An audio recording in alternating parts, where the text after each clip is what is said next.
Hoje, quase todas as mulheres são submetidas ao exame de ultrassom ginecológico em alguma fase da vida. Esse procedimento permitiu identificar vários cistos nos ovários em 20 a 30% delas. E você sabia que os ovários policísticos podem estar associados ainda ao aparecimento de pelos no corpo, de acne e da obesidade? É esse conjunto de manifestações que caracteriza a síndrome dos ovários policísticos.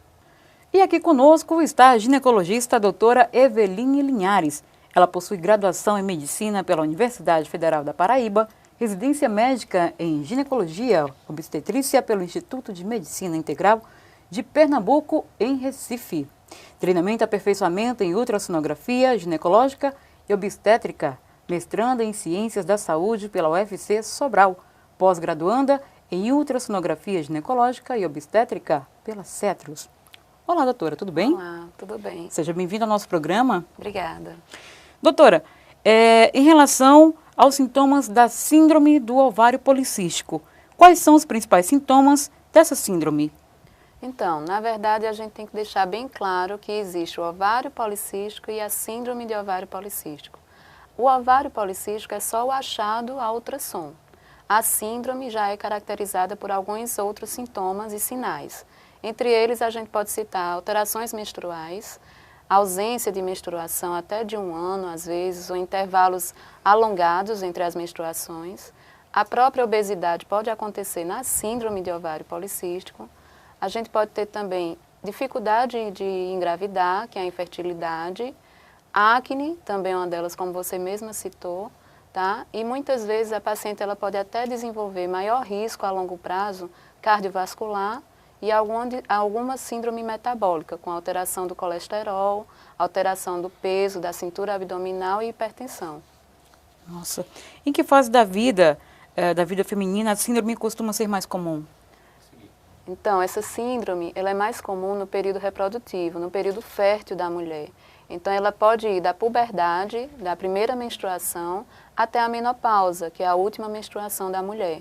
Ela é bem frequente entre as mulheres e muitas mulheres elas podem ter o achado a ultrassom do ovário policístico, a gente pode ter alteração ao exame e elas podem não demonstrar isso clinicamente, não ter atraso de menstruação. Então, principalmente no período fértil. Ok. No item métodos de diagnóstico, no final da década de 1960, era raro o diagnóstico dessa síndrome. Então, o que mudou de lá para cá? Mudou que, felizmente, muitas mulheres hoje em dia elas procuram mais o atendimento médico, né? Elas conhecem melhor o corpo delas. Então, dessa forma, através da busca ao atendimento médico, ao ginecologista, à descoberta do corpo, a gente pode diagnosticar isso mais facilmente. E um exame que veio aí só para melhorar é o ultrassom. Então, através da ultrassonografia pélvica ou transvaginal, isso dependendo da idade da paciente. Pacientes adolescentes, muitas vezes a gente tem que fazer um ultrassom pélvico, porque elas ainda não têm a relação sexual. Mas, por outro lado, a gente também pode usar ultrassom transvaginal, principalmente naquelas pacientes e que a síndrome abraça elas, que é a obesa. Então, a paciente obesa, a gente usa ultrassom transvaginal e, através dele, a gente chega mais perto do útero e a gente consegue visualizar melhor esse ovário alterado. Mulheres com ovários policísticos procuram um médico porque souberam da sua existência pelo exame de ultrassom, né, como a senhora acabou de citar. Então, no caso, porque também manifestaram outros sintomas, por exemplo? Felizmente, pelos 2 motivos. Então, muitas mulheres chegam porque elas estão com alteração da menstruação, que, na verdade, na fase de período fértil, é o que mais preocupa a mulher. Então, no momento que ela vê que a menstruação dela não está regular, ela já se pergunta, ela já tem aquele medo, eu vou engravidar? Eu vou conseguir engravidar? Então, muitas vezes ela busca o atendimento por isso. Outras mulheres procuram dermatologista, por incrível que pareça, por uma acne.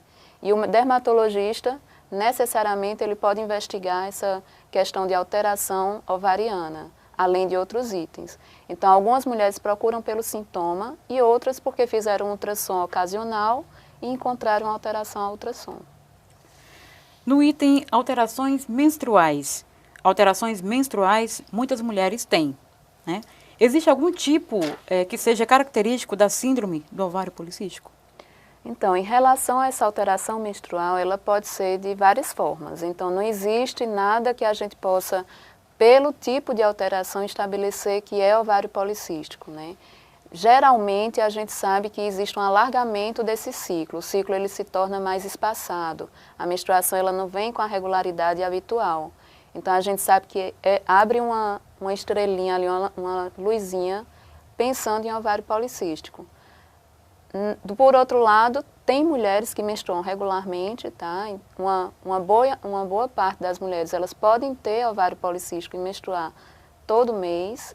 Isso é o que menos preocupa a gente. O achado ultrassonográfico não é o mais importante. O mais importante é a alteração menstrual. E aí a gente procura saber o motivo daquilo. Então, muitas vezes, pela alteração da menstruação, a gente suspeita de ovário policístico. Ok.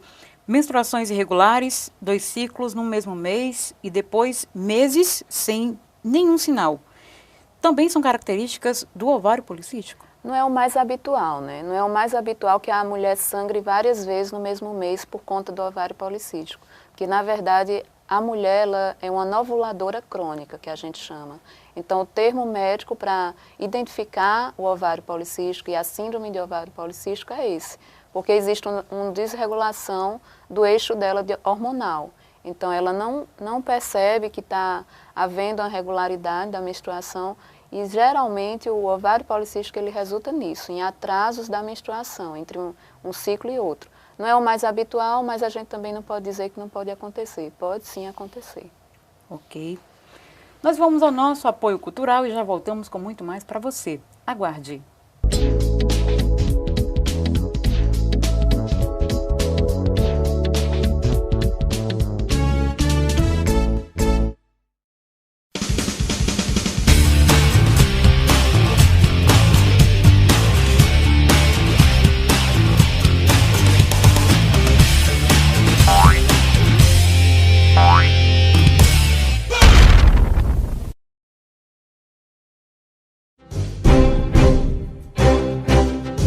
Você pode já!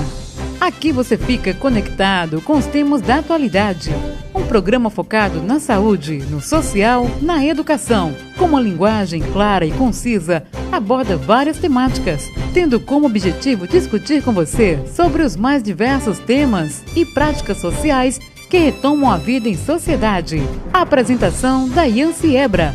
Você pode já! Exibida às segundas-feiras, a partir das 16 horas, aqui na TV Interaja. Espero você para batermos aquele papo descontraído e divertido. Não é por nada, é apenas porque você pode e você pode já.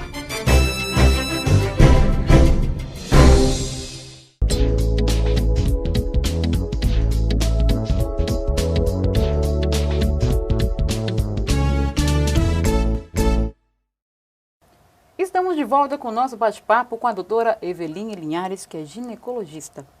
Doutora, no item cisto no ovário e ovário policístico, qual a diferença entre cisto no ovário e ovário policístico? E outra, se a mulher faz um ultrassom e encontra um cisto grande no ovário, isso não quer dizer que ela corre o risco maior de desenvolver a síndrome dos ovários policísticos? Certo, boa pergunta, Lívia. Então, a gente sabe que existe uma diferença entre cisto e ovário policístico, é importante que isso seja dito. A gente pode ver aqui nesse molde uma peça de útero, certo? Mais ou menos no tamanho natural. Nessa peça, a gente pode ver o colo do útero, o útero, as trompas dos 2 lados e os ovários.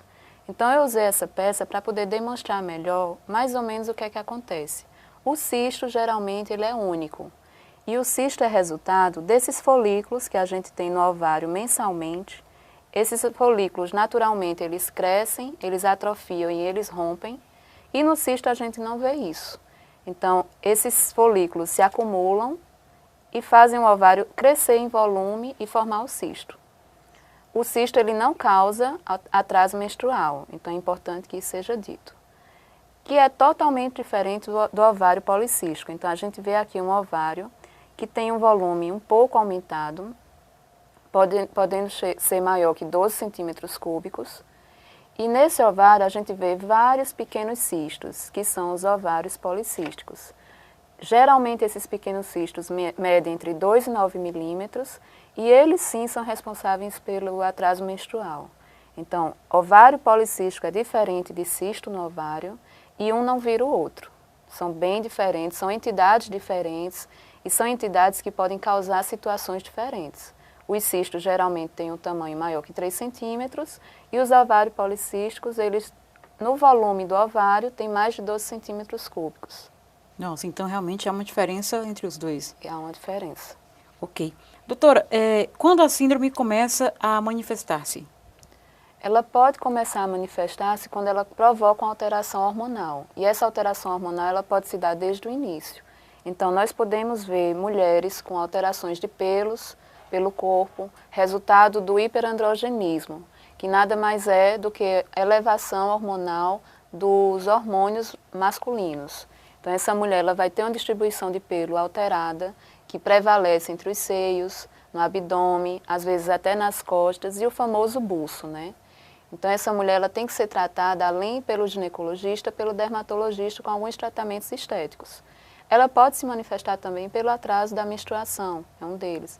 Ou também por, às vezes, uma obesidade fora do comum, uma obesidade que a gente chama de andrógena. Ok. No item causas da síndrome, o fato de o ovário ser cheio de cistos na síndrome e estar associado ao excesso de pelos, à obesidade e aos ciclos anovulatórios. Isso, Elis? Não quer dizer que ele seja a causa de todos esses problemas. Não, muitas vezes o ovário policístico ele é mais um achado dentro da síndrome. Então, não é ele exatamente que causa esses achados, esses sintomas, esses sinais. É toda a síndrome que está envolvida nisso. É uma alteração hormonal desencadeada pelo hipotálamo, que fica dentro da cabeça da gente, e ele que é responsável por fazer toda a cascata hormonal, e a partir daí a gente vê que não há essa cascata adequadamente. Então, isso pode resultar em alterações hormonais em determinados órgãos, né? E esses órgãos, cada um deles vai ser responsável por um resultado clínico, vamos dizer. Então, você vê a paciente com obesidade, você vê a paciente com alteração da menstruação. Então, são coisas que juntas somam a síndrome, mas que o ovário policístico não é responsável por elas. Doutora, e no caso, o que seria o hiperinsulinismo? O hiperinsulinismo ele é encontrado na síndrome também, e ele é resultado daquela insulina que não consegue se adaptar adequadamente ao seu receptor. Então, essa insulina, ela não consegue agir, a glicose, que é quebrada pela insulina, ela começa a se elevar no sangue, e com essa elevação, o pâncreas ele começa a produzir mais insulina, achando que a insulina que você tem no corpo consegue degradar a glicose. Então, o organismo começa a fazer isso de uma forma cada vez mais elevada, mais intensa. E esses fatores somados podem ser encontrados principalmente nas mulheres obesas. Então, por isso que a gente quer tanto que a mulher melhore o estilo de vida, perca peso, porque reduz a chance de terminar no hiperinsulinismo. Ok. Uma outra pergunta. A mulher com síndrome de ovários policísticos produz mais testosterona que a mulher normal.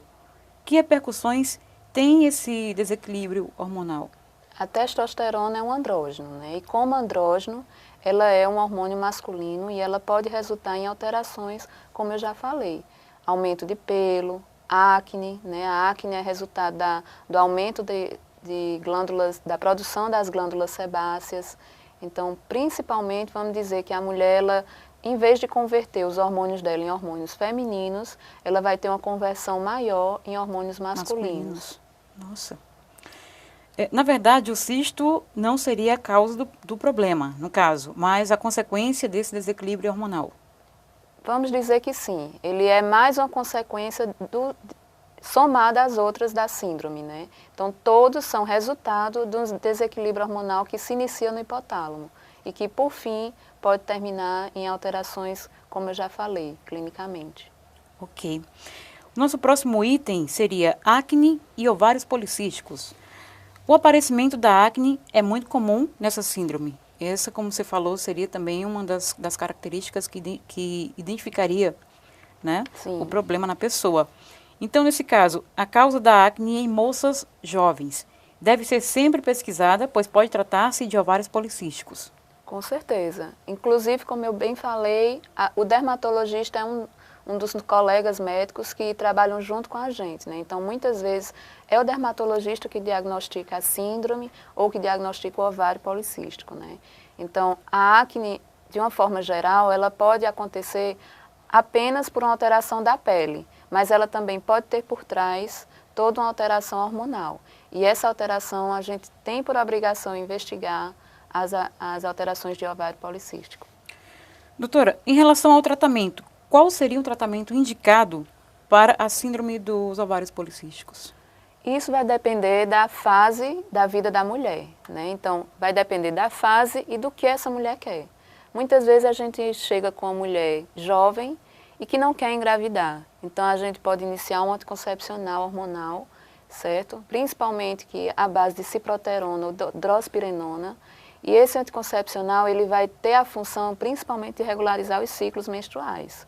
É importante que seja dito que essa síndrome, ela não tem cura, é uma doença crônica, onde a gente vai tentar controlar os sintomas. Então, a gente vai lutar contra os sintomas. Alteração hormonal, anticoncepcional. Alteração menstrual, anticoncepcional. Acne, tratamento da acne, que pode ser com anticoncepcional com tratamento estético, certo? Aliado ao dermatologista. Quer engravidar, aí a gente vai poder induzir a ovulação dessa mulher, vai fazer ela engravidar com outros medicamentos, entre eles o clomifeno, que algumas mulheres já podem ter, inclusive, ouvido falar. Se essa mulher quer tratar o hirsutismo, medicações para isso, que é o excesso de pelos. Então, a gente vai em busca do desejo da mulher e da fase de vida que essa mulher se encontra. Ótimo.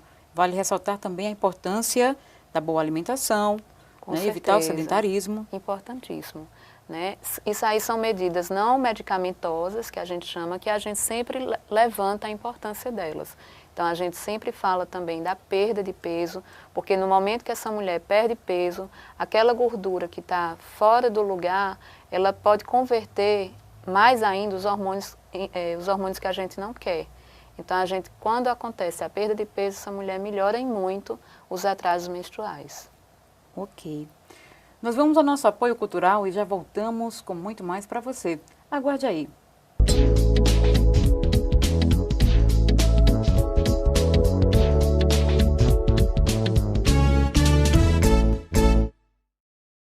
Conectação. Aqui você fica conectado com os temas da atualidade. Um programa voltado com o objetivo de discutir com você, internauta, os mais diversos temas e práticas sociais que retomam a vida em sociedade. Com abordagem simples e direta, permite a você um mundo de conhecimento e informação. Apresentado por Graciane Lima. Sobral Meu Canto, um programa que retrata o cenário da música cearense com foco em artistas sobralenses desvendando os talentos da região. Exibido às terças-feiras e com reprise ao longo de nossa programação.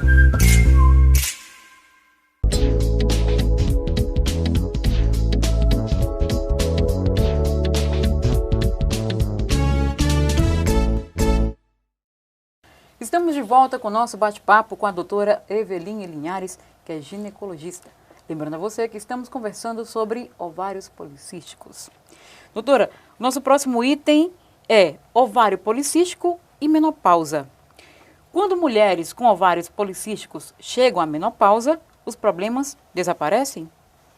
Então, engana-se quem pensa isso, né? Infelizmente, o ovário policístico, se não for tratado e controlado durante o período fértil, pelo contrário, ele pode causar um problema maior na menopausa. Porque quando a gente deixa a mulher sem menstruar, porque ela não está tomando nenhuma medicação à vontade, isso a longo prazo pode resultar até num câncer de endométrio.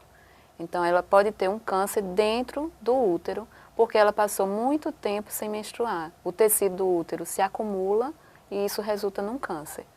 Além disso, as mulheres na menopausa que tiveram ação da síndrome de ovário policístico, elas podem a longo prazo desenvolver um risco cardiovascular maior. E junto disso, hipertensão e diabetes. Então, muitas mulheres que tiveram ovário policístico na vida reprodutiva e que não trataram, na menopausa elas podem evoluir com hipertensão, diabetes descontrolada e ninguém sabe a causa. Muitas vezes foi a causa dessa síndrome que não foi controlada. Nossa, Eita, mulherada, vamos nos cuidar, né? Doutora, em que consiste esse tipo de tratamento, por exemplo? O tratamento ele pode ser à base de metformina, né, que é um anti-hipoglicemiante. Ele vai controlar principalmente os níveis glicêmicos. Então, através dessa medicação, a gente consegue fazer com que essa mulher menstrue melhor, né, durante o período reprodutivo e que lá na frente ela não desenvolva a síndrome. Que o mais temido na menopausa é a síndrome metabólica, que ela é bem conhecida dos clínicos, dos cardiologistas. Quando há alteração da circunferência abdominal, a mulher ela deixa de ter uma distribuição de gordura corporal feminina e passa a concentrar a gordura corporal na cintura abdominal. E é isso que preocupa principalmente a gente. Então, também acontece a alteração da pressão arterial, alteração do colesterol e a alteração da glicemia. Nossa. Nosso outro item é outros recursos terapêuticos. Como devem ser tratadas as mulheres magras, resistentes à insulina e com ovário policístico? Então, por incrível que pareça, as mulheres magras elas são mais resistentes ao tratamento. Por quê? Porque a mulher obesa, eu posso ter o artifício de pedir para ela perder peso para a gente melhorar a menstruação dela. E a mulher magra, ela não tem como perder peso, né? Porque ela já tem pouca gordura corporal. Então, para essa mulher magra, a gente tem que iniciar muitas vezes a própria metformina, que é o anti-hipoglicemiante. Tem muitas mulheres que não entendem, mas eu tenho ovário policístico e vou tomar remédio para diabetes, mas é exatamente por isso, porque há uma relação entre o ovário policístico e a síndrome metabólica com diabetes mellitus e a gente precisa controlar a menstruação associando a metformina. Para uma garota que descobre ser portadora da síndrome do ovário policístico, com todos os seus sintomas, né? A medicina tem recursos a oferecer a fim de que ela possa levar uma vida normal. Com certeza. Então, assim, à medida que a ciência evolui, a gente vem estudando cada vez mais a síndrome.